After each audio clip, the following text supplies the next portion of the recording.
Alright, this would be the third lecture for inheritance part 2. We'll be looking at something called the chi-square test. Okay, it's read as chi-square, right? Not chi-square. So as bio students, please know how to pronounce this. You will learn this in maths as well, I believe. So it's chi-square test. Okay, so let me give you a scenario first, right, before we look into the test itself. Right, so let's say we have this double heterozygous dragonfly, which is test crossed. So double heterozygous, test crossed. What would be the expected ratio, right, in the offspring, right? So if you are familiar with your inheritance part 1, right, double heterozygous crossed with a double homozygous recessive test cross should give you a 1:1:1:1 ratio, right? So let's see whether the following results follow this expected 1:1:1:1 ratio, right? So let's say we have this very nice 50 numbers in the offspring. So obviously this is 1:1:1:1 ratio, no issue there, but we would not have such nice numbers usually, right? So usually your numbers given to you in the questions, right, would differ slightly. So in this case 51, 48, 47, 54.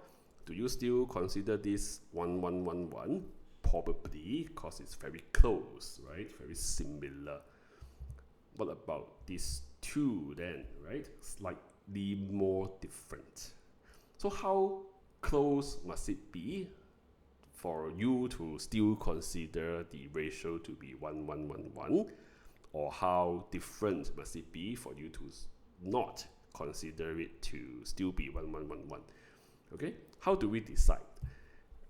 Okay, so we need to determine, or we need to decide whether the differences that we see in the actual number given, how different is it from the expectation, right? In this case, the 1:1:1:1 ratio. So how significant are the differences? We need to decide. And the way to decide is to do the chi-square test, which is a statistical test that compares differences, right, between the observed numbers, the real numbers given to us, and the expected number, right, in terms of the expected ratio. So it will tell us whether the differences are small or big, right? Whether the differences are significant or insignificant.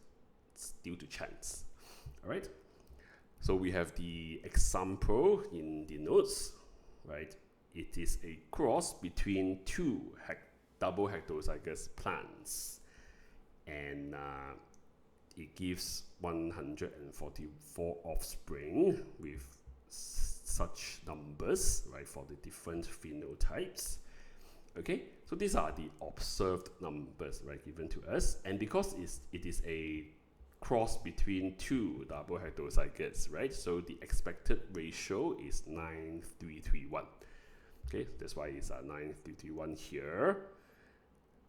So with the 9:3:1 ratio and the total number of offspring, we can calculate the expected numbers, right, for the 4 different phenotypes. So these are the expected numbers, and these are the observed numbers. They are most likely different. Okay, so we will do a chi-square test to determine whether the differences is too big or, well, small enough to accept, whether these observed numbers still follow the 9:3:1 ratio that we expect, right, out of this cross. Okay, so the first step to do a chi-square test is to set a null hypothesis, right? So the null hypothesis, null means no, right? No. So this hypothesis states that there is no significant differences between the observed and expected data. Okay, so the differences that we see are small, they are not significant, and they are simply due to chance, like some kind of sampling error or some acceptable differences, right, by chance. Okay, and that the observed data, even though it's not nicely 9331, it is still following the expected ratio of 9331. Okay, so this is the null hypothesis. Okay, so after setting up the null hypothesis, we will calculate the chi-square value, right? So we call this a calculated chi-square value. Okay, so the formula is here. Don't have to memorize the formula, yeah? The formula will be given to you if you are asked to do a chi-square test. Okay, so anyway, right, the formula for the calculated chi-square value is the square of the difference between the observed and expected numbers over expected number, and then you sum them up together for the 4 different phenotypes. Okay, so for the first phenotype, this would be, plugging into the formula, this would be the calculation, this for the second phenotype, and so on, right? So you add up the calculation for all phenotypes to get 0.79. This would be the calculated chi-square value according to this formula given, right? So this is step 2. After that, for step 3, we will look at the table of probability, which will be given to us again if we are asked to do a chi-square test.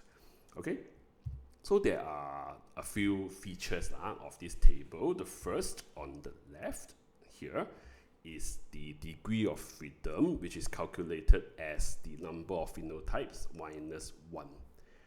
Okay, so in our example, there are 4 phenotypes, right? So the degree of freedom would be 3, right, for example, right, 4 minus 1. The other feature would be the probability. This probability, right, stands for probability that differences that we observe are simply due to chance. Okay, probability that differences are due to chance, right? So larger the probability, the likelihood is that it is due to chance. If the probability is very small, then it is not likely that it is due to chance. Okay, so the standard probability that we take to say that it is likely or unlikely is 0.05 or 5%. So anything that is higher than 0.05, right, we take it that it is due to chance, or the differences are due to chance. Anything that is smaller than 0.05, so small already, right? If it is like even smaller than 0.05, then it is unlikely that the differences are due to chance, right? So there must be some other significant reasons why the observed numbers is different from the expected numbers. Okay, so that's what it meant for this probability, right, in the table. Again, then the rest are just the different chi-square values, right? So what we're going to do with this table is that we can either compare the calculated chi-square value that we got in step 2 with one of the chi-square values here in the table. We will call it the theoretical chi-square value, or we can find the probability level using our calculated chi-square value. Right? So 2 methods to use this table for step 3. Okay, so we go to the first method first. Okay, so we have our calculated chi-square to be 0.79 that we obtained in step 2, right? And using the table, we know that the degree of freedom for our test is 3, right? Like we said before, it is 4 phenotypes minus 1. So at degree of freedom 3, and we know that our standard probability is 0.05, right? So the theoretical chi-square value is 7.82 from the table, right? So degree of freedom 3, 0.05 probability, right? Chi-square theoretical chi-square value 7.82. Then we compare the calculated with the theoretical, right? Our calculated chi-square is smaller, right, than the theoretical chi-square. When the value is smaller, the probability is higher. As you can actually see this, see it in this series of chi-square values, right? The smaller it is, the higher the probability, right? So our 0.79 corresponding to in this table, right? 0.79 chi-square value would correspond to a probability that is larger than 0.05. Right, so like we said earlier, right, when the probability is larger than 0.05, it is likely, right, it is probable that the differences are due to chance, which means the differences are not significant. Okay, so this is the first method, comparing the calculated chi-square value with the theoretical chi-square value. Second method is to look at the table and find the probability directly. Okay, so again, we are looking at degree of freedom 3. Our 0.79, right, value is in between these two probability, right? So, or rather, yeah, 0.79 is in between these two chi-square value, and therefore the probability is in between 0.8 and 0.9. Okay, so let me say this again if I'm not clear. Again, we are comparing chi-square values, right? So all these numbers inside are chi-square values.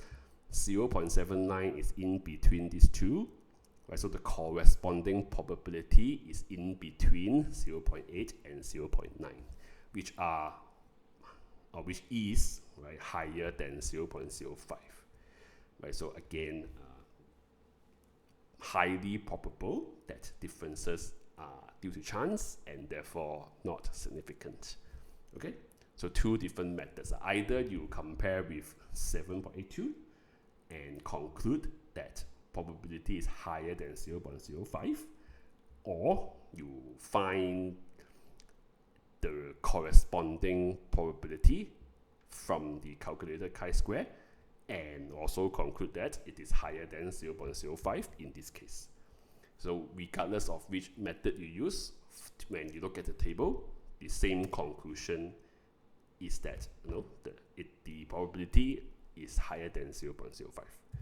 Right? So with that, we can make the conclusion of the chi-square test that differences is higher than 0.05, or the probability is higher than 0.05, so therefore it is likely that differences are due to chance.